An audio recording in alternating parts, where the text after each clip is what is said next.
Seperti itu teman-teman semua, ini saya perlu clearkan juga. Jadi makanya saya bilang, kalau ada teman-teman yang bernarasi tidak enak tentang aksi ini, maunya apa? Saya sudah menjelaskan sedemikian rupa maunya apa? Apa ada kesakit hati begitu? Enggak ada, buang perasaan sakit hati. Tidak ada yang mendonaturi aksi ini. Tidak ada, yang mendonaturi aksi ini adalah Tuhan Yang Maha Esa. Ini faktual nanti, enggak ada semua. Jadi buanglah pemikiran-pemikiran negatif. Harus saya tegaskan bahwa apapun kecurigaan sama teman-teman, apapun motivasi teman-teman, ayo terbuka, DM saya. Kita tukaran nomor WhatsApp. Kalau perlu datang ke Jakarta, ke Bintaro, kita duduk bersama. Ayo kita bareng-bareng. Nggak usah bikin demo-demo tandingan, ngapain? Ayo kita duduk bareng saudara-saudara semua. Kita satukan visi misi ini, kekompakan ini demi tegaknya rasa keadilan. Bagi aparat-aparat harus milih setia kepada bangsa, negara dan rakyat atau setia kepada pihak lain. Kalau setia kepada bangsa, negara dan rakyat, ayo. Kalau tidak, percayalah, saya akan bersihkan aparat Republik Indonesia.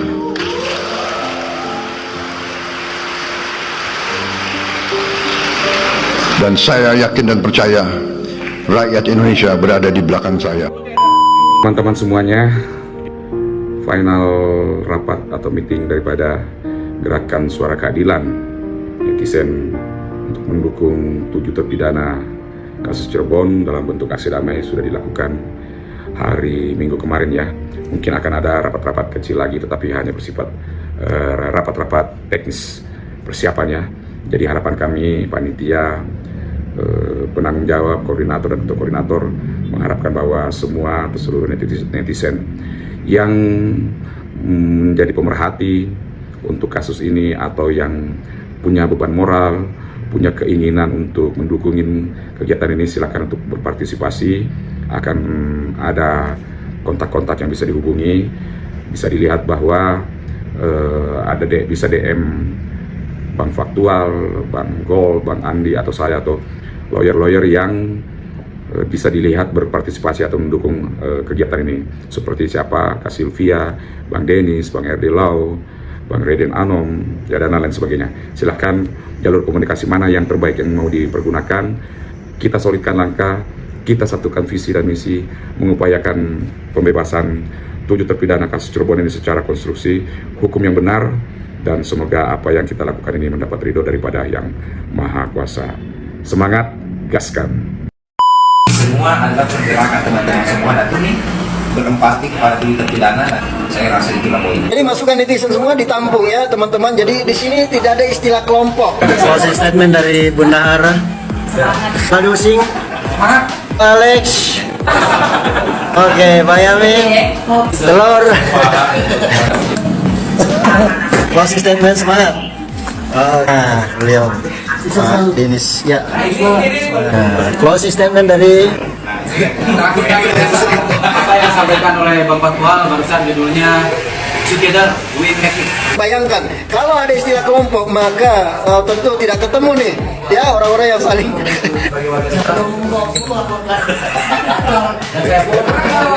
dengan kantor. Itu dulu kan yang paling sebenarnya. Saya ketemu juga sama orang yang paling menyebalkan, siapa? Ladusin. mana dia? Ini nih. Ladusin. Giliran dia, saya lagi ngomong tiap hari dia pasti tentang saya.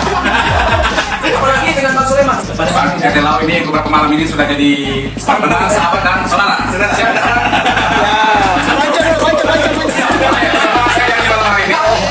Itu karena dia komen di mana lah, bukan itu kan. Teman-teman netizen yang saling serang tadi nggak ketemu kalau ada kelompok-kelompok nih, karena ini real, tidak ada kepentingan. Disinilah persatuan dan kesatuan kita semua untuk terus menyuarakan gerakan suara keadilan netizen. Gaskan! Oke, terima kasih untuk semuanya. Mohon maaf atas segala kekurangan. Usikum wa nafsi bitaqwallah wa antum minkum. Wassalamualaikum warahmatullahi wabarakatuh. Gaskan!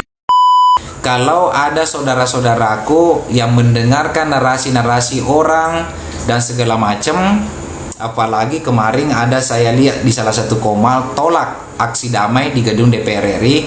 Tolong sampaikan kepada beliau-beliau, teman-teman netizen kita itu, untuk menghubungi saya dan kita duduk bareng. Jauh lebih bagus begitu. Jadi tidak usah buat kelompok-kelompok lah. Apa motivasi saudaraku menolak aksi kami? Apa yang membuat saudara menolak aksi kami? Nah, itu kan pasti pertanyaan saya. Nah, di saat dia punya narasi penjelasan, ya tentu ayo kita duduk bareng. Saya terbuka kok, kita terbuka, kita duduk bareng, kita diskusi bareng, kita samakan nih. Ini akan menjadi prioritas tuntutan kami di DPR. Apa tuntutannya saudara? Ayo kita samakan, selagi tidak menjadi kontradiktif, tidak memalu-malukan, dan tidak diketawa-ketawai. Tidak memberi rasa keadilan untuk Vina. Gimana tidak memberikan rasa keadilan? Kembali lagi saya harus menyampaikan bahwa Vina itu adalah korban. Dan dugaan kami ketujuh terpidana itu dikorbankan oleh oknum-oknum penegak hukum di masa tahun 2016. Ayo kita sama-sama bersuara supaya Vina mendapatkan keadilan, anak-anak ini bisa bebas dari penjara. Lalu di mana pelaku utamanya? Ya itulah kita mau datang ke DPR RI menyampaikan supaya anggota DPR RI Komisi 3 itu memanggil Pak Kapolri bahwa ini ada aspirasi masyarakat. Tuntutannya seperti ini. Seperti itu teman-teman semua. Ini saya perlu clearkan juga. Jadi makanya saya bilang, kalau ada teman-teman yang bernarasi tidak enak tentang aksi ini, maunya apa? Saya sudah menjelaskan sedemikian rupa maunya apa? Apa ada sakit hati begitu? Enggak ada. Buang perasaan sakit hati. Tidak ada yang mendonaturi aksi ini. Tidak ada. Yang mendonaturi aksi ini adalah Tuhan Yang Maha Esa. Enggak ada sahabatku. Wah, ini faktual sudah dapat begitu. Enggak ada. Ini faktual nanti. Enggak ada semua. Jadi buanglah pemikiran-pemikiran negatif.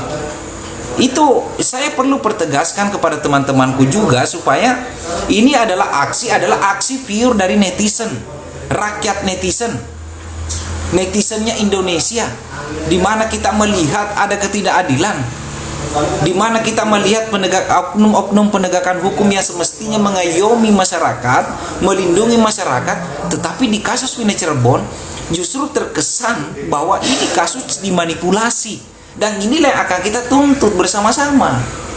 Jadi seperti itu sahabat-sahabatku semua. Jadi tidak ada motivasi lain. Makanya saya harapkan untuk seluruh teman-teman semua, kalau memang ada keinginannya, ada aspirasi yang ingin disampaikan, ayo kita bergabung. Kita sudah punya sekretariat di Jakarta, di Bintaro. Ayo kita bergabung, kita satukan visi misi kita untuk menyuarakan kasus Vina Cirebon tersebut. Kita berikan rasa keadilan terhadap Vina, karena salah satu rasa keadilan untuk Vina adalah menangkap ketujuh terpidana. Itu baru memberikan rasa keadilan. Ya kalau mereka ini tidak bersalah lalu ditangkapin, itu bukan rasa keadilan buat Vina. Inilah yang harus kita pompa, inilah yang harus kita dorong supaya ada transparansi. Selanjutnya apalagi Bang faktual? Kami menduga ada pelanggaran hak asasi berat di situ. Ya kami juga menyuarakan, ya kami akan menyuarakan bahwa ada pelanggaran HAM besar di situ. Jadi tolong teman-teman semua dipahami konteksnya. Terus apalagi tangkap 3 DPO yang sudah menjadi res release. Jadi seperti itu teman-temanku semua. Jadi kalau masih ada yang merasa hebat, masih ada yang merasa luar biasa, ayo kita bareng-bareng. Nggak usah bikin demo-demo tandingan, ngapain? Ayo kita bareng, saya terbuka. Kita sudah punya sekretariat di Jakarta. Ayo kita duduk bareng saudara-saudara semua. Kita satukan visi misi ini, kekompakan ini demi tegaknya rasa keadilan. Kita buktikan bahwa kita ini netizen mengawal kasus Vina Cirebon sudah kurang lebih 1 tahun, tapi belum pernah ada pergerakan, belum pernah. Nah sekarang ini sudah ada wujud dari pergerakan. Kenapa masih ada oknum-oknum yang menyalahgunakan? Maksudnya dalam artian mencurigai. Apa kecurigaan saudara-saudara semua? Ini perlu saya clearkan. Harus saya tegaskan bahwa apapun kecurigaan sama teman-teman, apapun motivasi teman-teman, ayo terbuka, DM saya. Kita tukaran nomor WhatsApp. Kalau perlu datang ke Jakarta, ke Bintaro, kita duduk bersama. Bukan cuma sama saya, tapi bersama dengan para praktisi-praktisi hukum. Dan para praktisi hukum yang menyemai kami, mohon maaf Pak, bukan praktisi hukum kaleng-kaleng juga. Jadi tolonglah kita pakai pemikiran-pemikiran positif demi tegaknya persatuan dan kesatuan. Bagaimana rakyat bisa, bagaimana kita tidak diketawain oleh para mereka-mereka di saat ada seseorang yang melakukan sesuatu yang memang kelihatan bahwa ada ketidakbenaran, karena kita sama-sama bersuara dan saya paham suara teman-teman semua. Ya, langsung terjadi pemikiran-pemikiran negatif. Wah, ini sudah ada lagi Mang Awak nih kirim-kirim. Terima kasih banyak Mang Awak. Kirimannya saudaraku, sehat selalu. Nah, makanya daripada itu, untuk seluruh saudara-saudaraku, karena masih ada saya lihat narasi-narasi di Komar, sebenarnya sih saya nggak ingin terlalu menanggapi. Tetapi dalam hal ini, ya sudahlah, saya juga banyak dapat masukan dari teman-teman. Faktual, tolong ditanggapi hal-hal begitu supaya tidak blunder kemana-mana. Makanya cara saya untuk menanggapi, kalau saudara-saudara punya niatan baik kepada Vina, kalau saudara-saudara punya niatan baik terhadap ketujuh terpidana, ayo kita duduk bareng. Terkecuali memang saudara ada unsur dari hati, ya saya sudah tidak bisa bicara apa-apa lagi. Saya nggak tahu harus ngomong apa lagi, karena kalau sudah kebencian yang dikedepankan, maka mau dijelaskan apapun pasti akan buntu, pasti nggak akan diterima. Tetapi apapun itu, saya dan seluruh teman-teman para netizen, praktisi hukum, insya Allah kami akan tetap semangat, kami akan terus bersemangat, akan terus berjuang demi tegaknya keadilan di kasus Vina Cirebon. Jadi seperti itu sahabat-sahabatku semua ya. Jadi kembali lagi saya sampaikan, kalau ada saudara-saudaraku yang mendengarkan narasi-narasi orang dan segala macam, apalagi kemarin ada saya lihat di salah satu Komal tolak aksi damai di gedung DPR RI, tolong sampaikan kepada beliau-beliau, teman-teman netizen kita itu, untuk menghubungi saya dan kita duduk bareng. Jauh lebih bagus begitu. Jadi tidak usah buat kelompok-kelompok lah. Apa motivasi saudaraku menolak aksi kami? Apa yang membuat saudara menolak aksi kami? Nah, itu kan pasti pertanyaan saya. Nah, di saat dia punya narasi penjelasan, ya tentu ayo kita duduk bareng. Saya terbuka kok. Kita terbuka, kita duduk bareng, kita diskusi bareng, kita samakan nih. Ini akan menjadi prioritas tuntutan kami di DPR. Apa tuntutannya saudara? Ayo kita samakan, selagi tidak menjadi kontradiktif, tidak memalu-malukan, dan tidak diketawa-ketawai. Iya. Jadi seperti itu teman-teman. Jadi kita konsep bersama-sama teman-teman netizen, kita konsep bersama para praktisi hukum. Di dalamnya ada Kasil, ada Bang Insinyur Sulaiman, ada Bang Denny, ada Ardi Lau. Saya juga sudah sowan kepada Pak Raiden Anom, beliau bijak. Saya juga sudah berhubungan langsung dengan Bang Tony RM. Saya juga sudah menghubungi Ibu Titin. Saya juga sudah berhubungan dengan Ketua PH 7 terpidana. Semua langkah-langkah sudah saya lakukan. Saya semalam sampai di Cirebon. Saya datang ke Cirebon. Apa tujuannya? Tujuannya adalah bersilaturahmi kepada Sakatata dan tim Perkasa. Saya bersilaturahmi kepada keluarga 7 terpidana. Saya juga semalam sudah bersilaturahmi dengan keluarga Vina Cirebon. Saya juga akan datang untuk ziarah di kuburan Vina, almarhumah Vina Cirebon. Jadi semua langkah-langkah ini saya sudah lakukan, saudara-saudara. Maksudnya ada yang sudah saya lakukan, dan insya Allah besok mudah-mudahan saya bisa melakukan semua. Habis itu saya pulang. Jadi ayo kita duduk bareng, kita bersama-sama, kita bersatu, karena hanya kesatuan lah saudaraku. Orang ini bukannya digaji rakyat untuk mencari kebenaran dan keadilan bagi rakyat. Justru sibuk, makanya saya bilang tadi, setiap aktivitas di MA ini bisa jadi duit. Jangan-jangan nyapu pekarangan pun bisa ditunda untuk cari duit. Ya, pantaskah orang-orang di Mahkamah Agung itu masih kita label sebagai yang mulia? Tidak. Itu buktinya 4 kasus ya yang kedapatan. Luar biasa ya. Bubarkan aja lah ini. Bagaimana cara membubarkan Mahkamah Agung ini ya? Apa rakyat yang turun ke jalan? Atau Presiden Prabowo menerbitkan apa itu? Kepres atau segala macamnya. Ini kan udah rusak ini. Rekrut aja yang apa yang benar gitu loh, jangan yang karir-karir. Kalau udah karir udah biasa dia menyuap di pada saat hakim pengadilan negeri, pengadilan tinggi jadi hakim agung ya kayak makan gadung tiap hari itu ya. Perkara itu dijual beli kan dia. Aduh ya Bapak. Oke, yang ketiga. Yang ketiga, kasus berikutnya tahun 2016 melibatkan Awang Lazuardi Embat, advokat yang juga menjabat sebagai Wakil Ketua Dewan Pimpinan Cabang Perhimpunan Advokat Indonesia, DPC Pradi Malang, kubu Fauzi Yusuf Hasibuan. Awang tertangkap tangan oleh KPK bersama seorang pengusaha bernama Ihsan Suwadi. Keduanya disangka telah menyuap Kasubdit Kasasi dan PK Perdata pada Direktorat Pranata dan Tata Laksana Perkara Perdata MA, Andri Tristanto Sutrisna. Uang yang diduga sebagai suap mencapai 400 juta rupiah. Uang tersebut diberikan agar Andri menunda pengiriman salinan putusan kasasi perkara korupsi yang melilit Ihsan. Pengiriman untuk menunda pengiriman salinan putusan kasasi pun bisa dijadikan hepeng ya, jadikan duit. Jadi semua apa di situ ya, aktivitas di Mahkamah Agung ini bisa dijadikan duit gitu. Itulah keagungan dari mahkamah itu ya, keagungan dari Mahkamah Agung ya.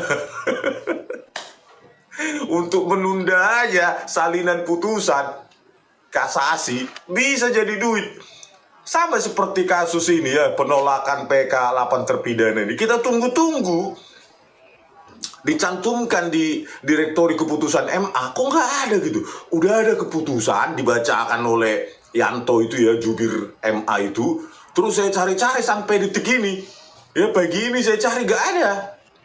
Saya kan mau bahas itu bagaimana argumentasi dari Hakim Agung menihilkan pentingnya scientific evidence ya, SMS messages itu antara dua pihak almarhum Vina dan Widi. Tidak ada sampai detik ini. Udah dibacakan keputusan tanggal 16 Desember. Ini tanggal 21. Iya kan? Udah 5 hari. Tidak ada. Nah inilah kan.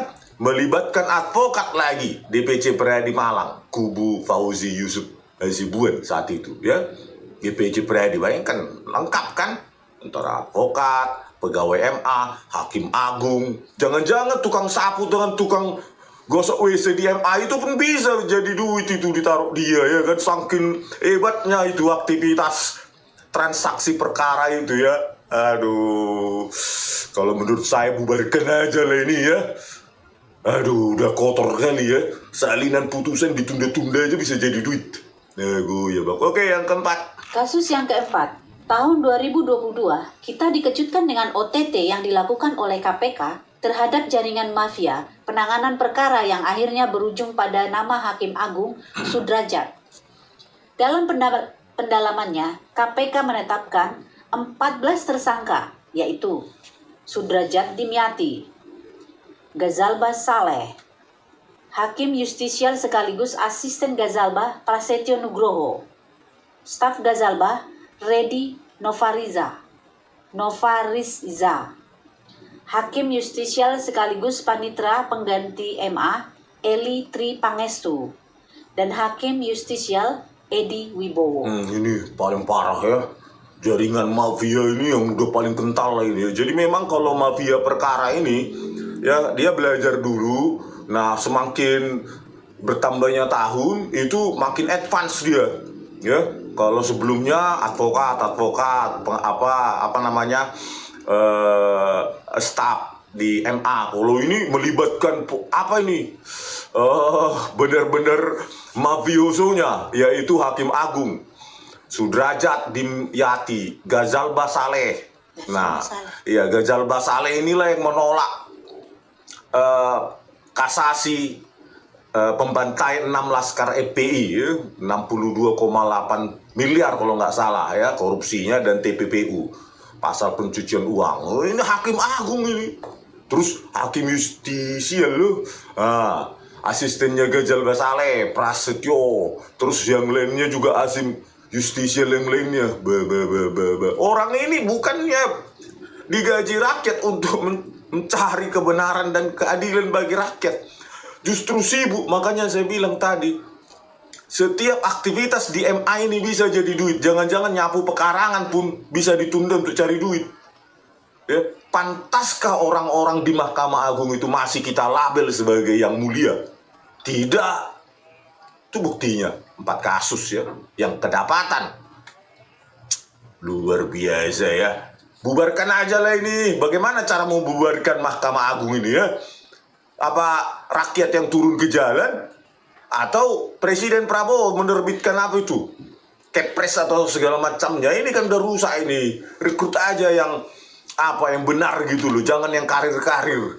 Kalau udah karir udah biasa dia menyuap pada saat hakim pengadilan negeri, pengadilan tinggi, jadi hakim agung ya kayak makan gadung tiap hari itu ya. Perkara itu dijual beli kan dia. Oke lanjut. Kemudian PNS pada kepanitraan MA yaitu Desi Yustria dan Muhajir Habibi, PNS MA Nurmanto Akmal dan Al-Basri, pengacara Yosef Parera dan Eko Suparno, serta debitur Koperasi Simpan Pinjam Intidana Heranto Tanaka dan Ivan Dwi Kusuma Suyanto. Dari nama-nama tersangka ini, kita melihat bahwa ada jaringan yang melibatkan pihak-pihak tertentu, yaitu mulai dari PNS, hakim, advokat, dan pihak ketiga. Ya, jadi semua terlibat ya, PNS di Mahkamah Agung, hakim agungnya, advokatnya, pihak ketiga yang berperkara. Mungkin nggak enak aja mungkin ya wartawan lihat tukang sapunya, supir. Kacau. Pak Prabowo terbitkan kepres atau semacamnya, gantilah ini, bubarkan dulu. Sakit hati rakyat bayar pajak sekarang 12% PPN. Untuk menggaji orang-orang kotor semacam itu ya. Buanglah label yang mulia itu. Nggak pantas mereka yang mulia itu kayak di pengadilan ya, kayak sifatnya mulia, padahal inilah buktinya ini.